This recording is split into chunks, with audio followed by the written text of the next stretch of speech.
Hello नमस्कार। आज छात उपरକୁ ଆସିଥିଲି ଜହ୍ନ ଦେଖିବା ପାଇଁ। ଆର ରବିବାରେ ଯାଇଥିଲି, ମୁଁ ଫିଷ୍ଟ କରିଥିଲି। ମାଂସ ଖାଇଲି, ଭାତ ଡାଲି ଖଟା କୋବି ତରକାରୀ ସବୁ ଖାଇଲି। ମାଂସଟା ମୋର ଫେଭରାଇଟ୍, ମୋ ଦାନ୍ତରେ ଲାଗେ ବୋଲି ମୁଁ ଖାଉନି। ଆଉ ସବୁଠାରେ ଆମ ବହି ଗଣିତ ସାହିତ୍ୟ ଇଂଲିଶ ସବୁଠାରେ ମୁଁ ଫାଷ୍ଟ।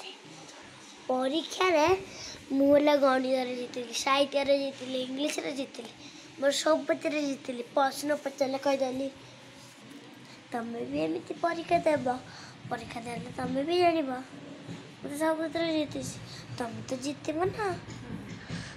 ଆଉ ଖାଲି ମୁଁ ଜିତିଗଲି, ତମେ କ'ଣ ଜିତିଯିବ ମୋ ପାଖରୁ ଶୁଣିକି? ଏତେ ଦିନ ହେଲାଣି ଭିଡ଼ିଓ କରିନି, ଭଲ ବି ହଉନି। ସେଇଥିରେ ଆଜି ଟିକେ ଛାତ ଉପରେ ଆସିଲି, କହିଲି ଦେଖିଆ ଭିଡ଼ିଓଟେ କରିମି। ଆଉ ସେଇଥିରେ ଆଇନି ଭିଡ଼ିଓ କରିବା ପାଇଁ। ଏଇ ଦେଖା ଆକାଶ, ଏଇଠି ସୁନ୍ଦର ସୁନ୍ଦର କିଲି ପାନ୍ତି ଦେଖା। ଗୋଟେ ମାଳିଟା ଆଣିଛି। ମୋର ବି ବହୁତ ଚୁଟି ହେଲାଣି। ମୋର ନୂଆ ନୂଆ ଲିପଷ୍ଟିକ୍,